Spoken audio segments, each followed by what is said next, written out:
ne ñëwal ma wax la fooy jaar alaaji ñëwal ma wax la nooy def ak waaji ca kër dang koy dundal wàññi cooli wan ko li nga ko naral tasaare ko ci lalam dina la dig. asalaamaaleykum mbokk yi man la Tata Thérèse fii ci Vitef Cuisine nuyu naa leen ku ci nekk turam ak santam di leen jox seen wàccuwaay waa mbokk yi nag tey moom dañuy doxantu tey ba Casamance tey indi leen moom c'est bon mais man tey damay tuddee sama boss c'est très bon.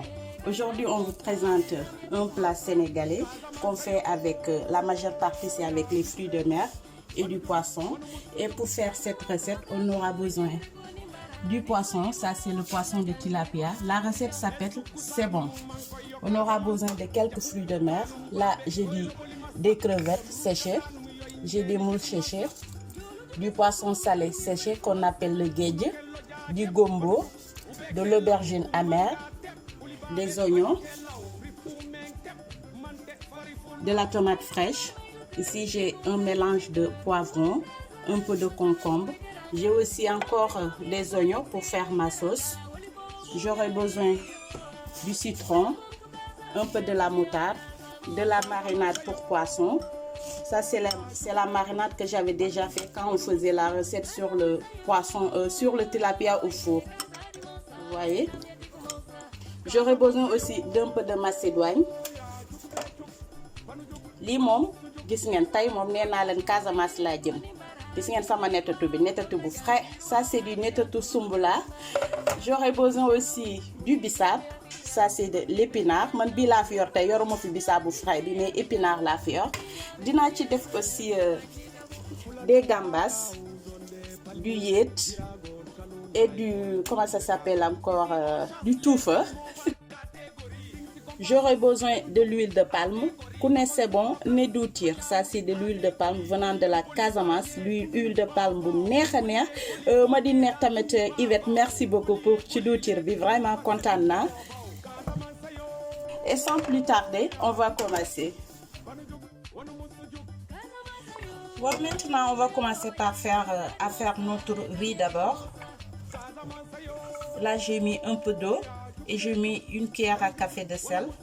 Maintenant, je vais mettre mes fruits de mer. Je mets les yéet, les crevettes séchées et les moules séchées aussi. Ma def ci tamit le toufa.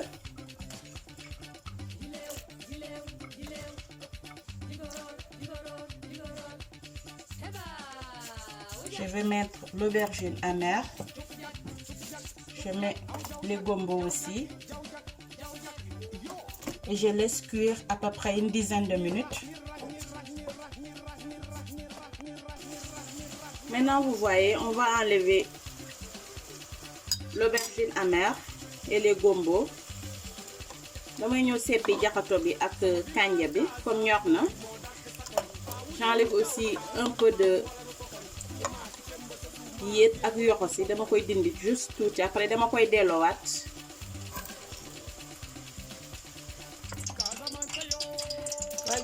Maintenant j'ai fini d'enlever le gombo. Je vais juste rajouter une cuillère de nokos. Maintenant c'est très bon là. Togg juste c'est bon. Je vais faire c'est très bon.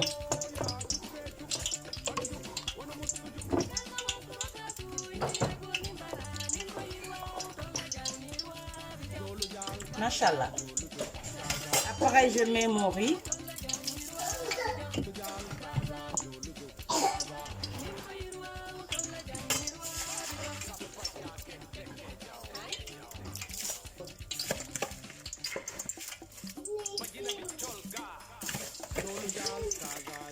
waa gis ngeen léegi damay ñëw daal di sóor sama ceeb.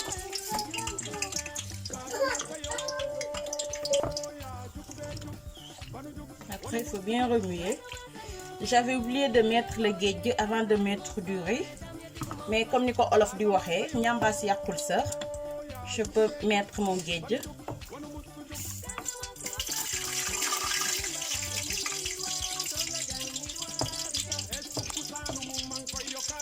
Après je regarde le sel. Là c'est trop bon. Ceeb bi rek jar na lu ne. Je rajoute un peu de sel.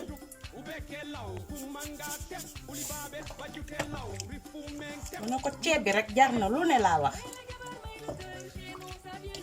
Maintenant je vais laisser cuire le riz.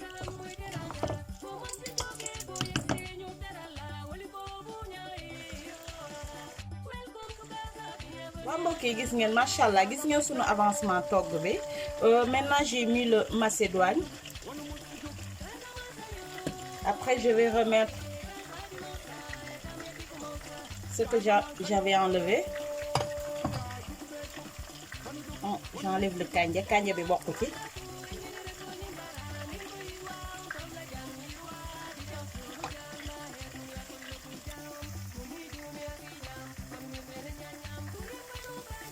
Léegi damay bàyyi rek mu daal di togg. Maintenant je vais laisser cuire.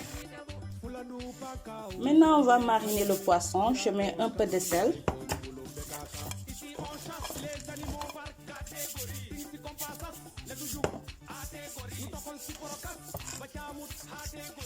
Vous pouvez faire aussi le sebon avec n'importe quel poisson, le poisson de votre choix.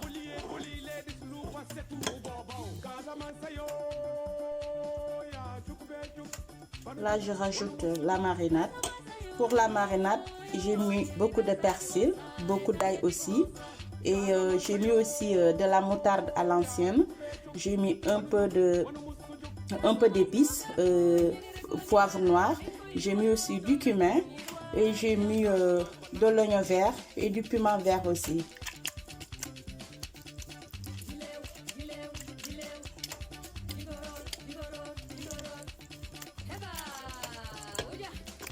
Damay ñëw mariner sama jën bi.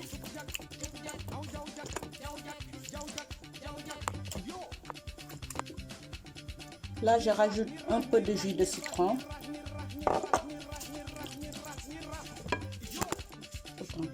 Je mets un peu de poivre noir.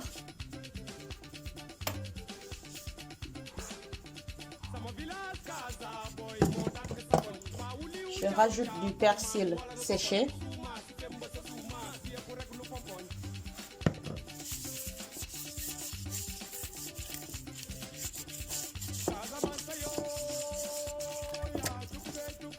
Je vais rajouter encore.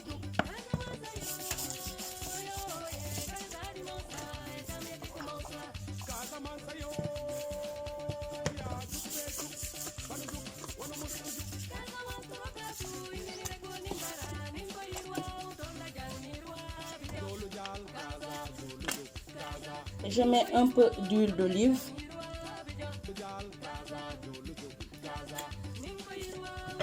Après, je vais couvrir avec un film alimentaire et je laisse reposer pendant 30 minutes. Ouais, gis ngeen, maintenant les 30 minutes sont écoulées. Léegi dañuy ñëw rek daal di ko griller. On va griller notre poisson.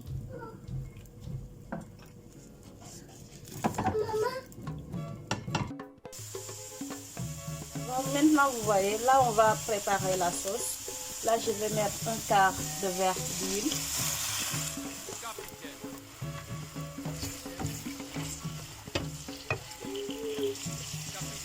Je mets un peu de sel. Je mets du poivre. Et je remets tout doucement.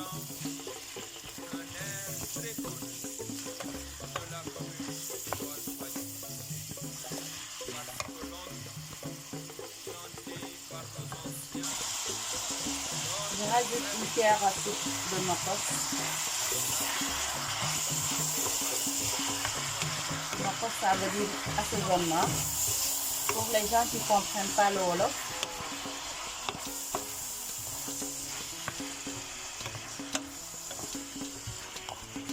Et je vais laisser cuire à feu doux. Donc, gis ngeen suñu avancement sauce bi. Maintenant, vous avez vu l'avancement de la sauce. Là, je vais mettre mes gambas.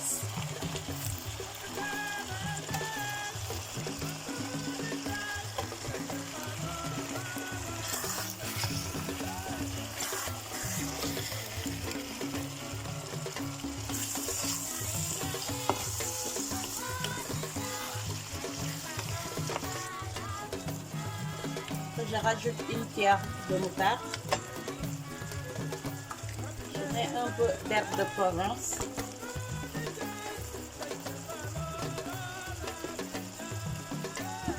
Je mets un peu du vinaigre aussi, du vinaigre blanc. Après on mélange.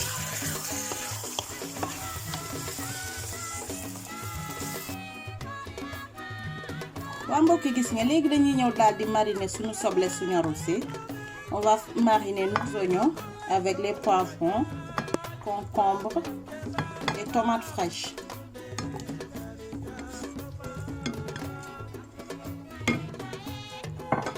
Parce que nii lañ koy lekkee nu mu ñorul. On met de la moutarde.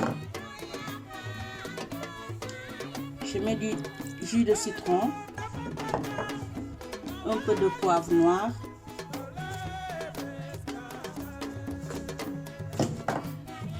Un peu de sel. Là, je vais rajouter un peu de la marinade.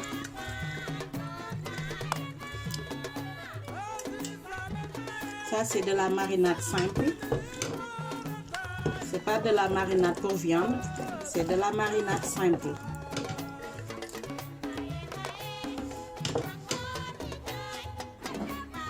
Après, je rajoute un peu d'huile d'olive.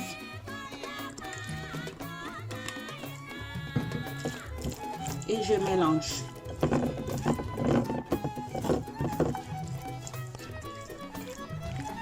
Waa léegi gis ngeen léegi dama koy bàyyi nii pendant 5 à 10 minutes ma bàyyi mu macérer comme ça jus bi ak machin chien yëpp mu daal di dugg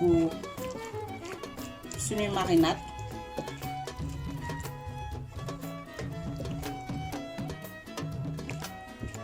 Voilà léegi nii lañ koy bàyyee ba ci kanam. waa mbokk yi gis ngeen macha allah gis ngeen sunu sauce bi pare na waaw gis ngeen sunu ceeb c'est bon baa ngi noonu pare na aussi waaw nettatu baa ngi noonu sumbura bi sunu diwtiir moom ngoog sunu kucca aussi moo ngi noonu kucca bi dama ko def ci micro-ondes def kanja ma def limon citron ma def ci tamit tuuti aromage daal ci def un peu de sel aussi. waaw gis ngeen sunu poisson baa ngoog macha allah gis ngeen ko waaw comme pare nañu nag ba tax ni léegi dañuy ñëw rek daal di dresser sunu assiette. ba mbokk yi gis ngeen waaw ñu ngi nii di dresser sunu assiette en direct lañ leen di koy defaral en exclusivité.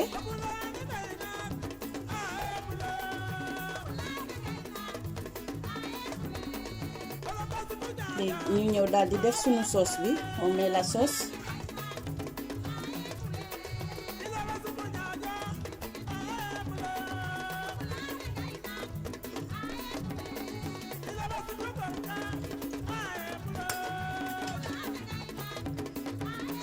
Très bon la tey moom nekkul c'est bon mais c'est très bon avec Vitef Cuisine tout est possible fu ne la ñuy fël la nag ak suñuy recette yu am jom nag.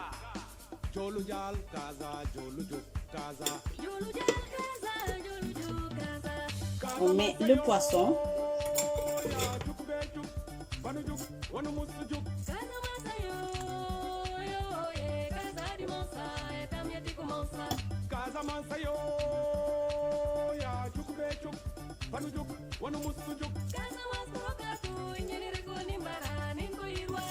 Macha allah ñu daal di def sunu jaxato rek teg suñuy kànja ci el bi waaw di xanaa safu leen.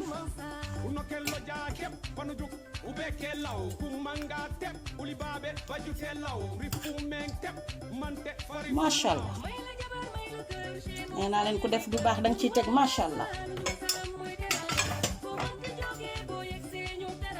Maintenant on va mettre l'huile de palme. C'est bon day mat. waaw lu ngeen wax ci lii sama gaay yi waaye maa leen ci invité yéene leen ko nag. waaw ba tax ni tey moom sama recette bi dama ci fas yéene yàqal sama doomu ndey Eliane Manga yàqal ci sama grande sœur Irma Manga yàqal ci aussi sama beneen sister ñi Sidonie yàqal naa la ko ci xol bu sedd guy di ci may sama doomu Roger may ci sama doom Vince ak Florise di leen ko yàqal nag yéen sama chers abonnés surtout may ci nag sama ñoom yaay fële ca Saint-Nazaire ñoom tata Caroline tata Cécile ak tata Pauline yéene naa leen ci sama sebon bi ma may ko nag sama chéri bu baax ma teg ci xolam li Marie-Jeanne madame Ortok may ko Alice aussi sama chéri boobu macha allah dama bëri ay chéri yu baax nag.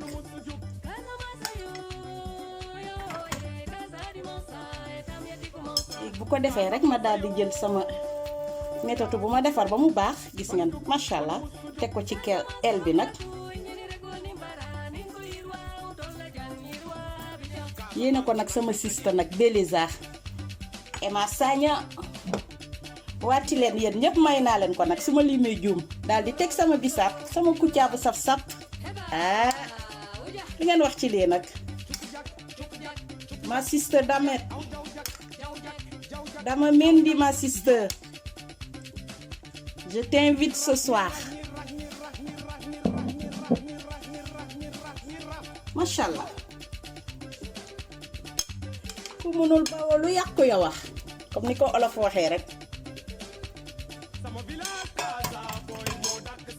macha allah gis ngeen sunu c'est bon bi nee naa la lii nekkul c'est bon c'est très bon laa ko tuddee man ak ñi def moom dañuy fël fu ne macha allah ëpp la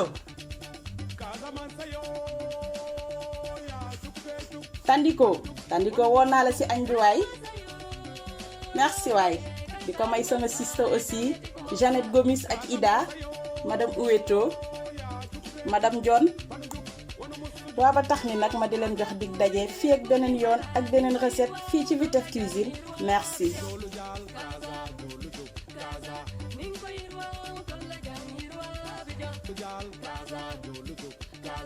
Ninko yirwa utolla jan yirwa bija kappa jakente